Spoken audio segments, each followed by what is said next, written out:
So today I'm going to talk a little bit about parallel structure in writing. We often use it in speeches because it's a great rhetorical tool. For example, Abraham Lincoln uses it in the Gettysburg Address when he says, "Government of the people, for the people, and by the people shall not perish from this earth." So we see a common structure of using three prepositional phrases, of the people, for the people, and by the people, to create parallel structure. That repeating in the same way is parallel structure. It sounds great and it helps reinforce what we are saying.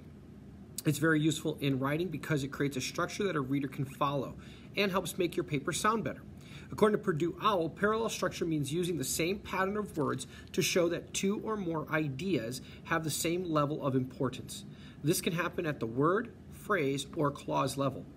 The usual way to join parallel structures is with the use of coordinating conjunctions such as and or.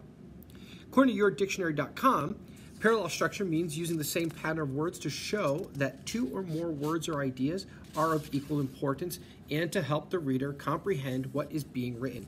It is grammatically correct to ensure that phrases, clauses, and items on a list after a colon use the correct parallel structure.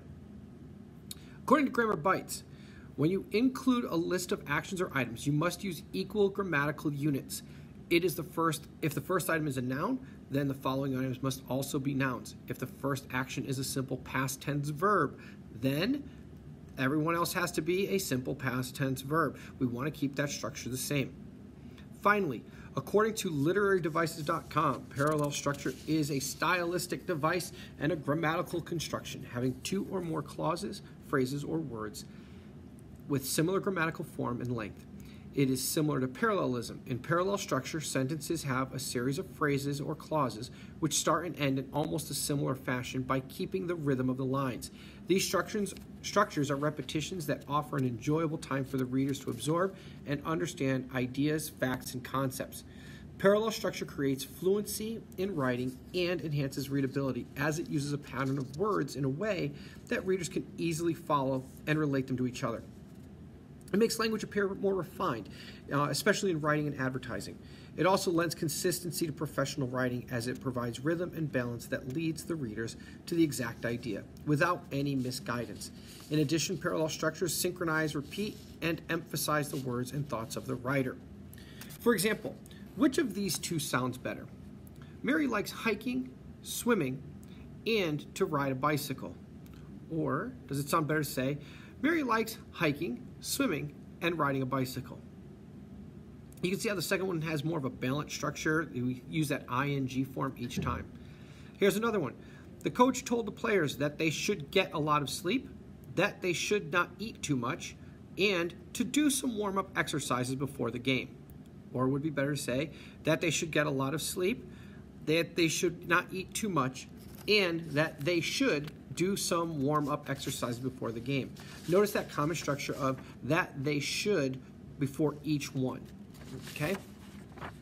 Before I leave you, I want to add in two other great websites. We're going to use Grammar Girl. I'm going to see if I can get her website in here for a little bit more information. They do a really good job with that. So it's Grammar Girl. If you do search for Grammar Girl and parallel structure, it's quickanddirtytips.com, education, grammar, how to use parallel construction correctly, and parallel structure and unparalleled something or other. So those are a couple things that you need to look at. I'm also going to add in these two videos. First off, we have this one here from YouTube called Parallel Structure. It's kind of lengthy. It's a little slow. It's not the best, but it will help you out pretty well with this one. I think you'll find that it's pretty useful. It's fairly simplistic, a little long, about, well, it looks like I have about 2.5 minutes or so. This gentleman here, we've seen him once or twice before. He's got a very simple, slow delivery, but he does explain how you should be using it. We actually watched this one in class. And lastly, before we get done, I am just going to simply throw this up here. This is a search that I did when you immediately type in how to use parallel structure. It gives you that, and it does a Google search, and you can see right there's an example. And I just want you to be aware of what some things are that we do with parallel structure. It should be helpful to you. So good luck. I hope you find this to be useful.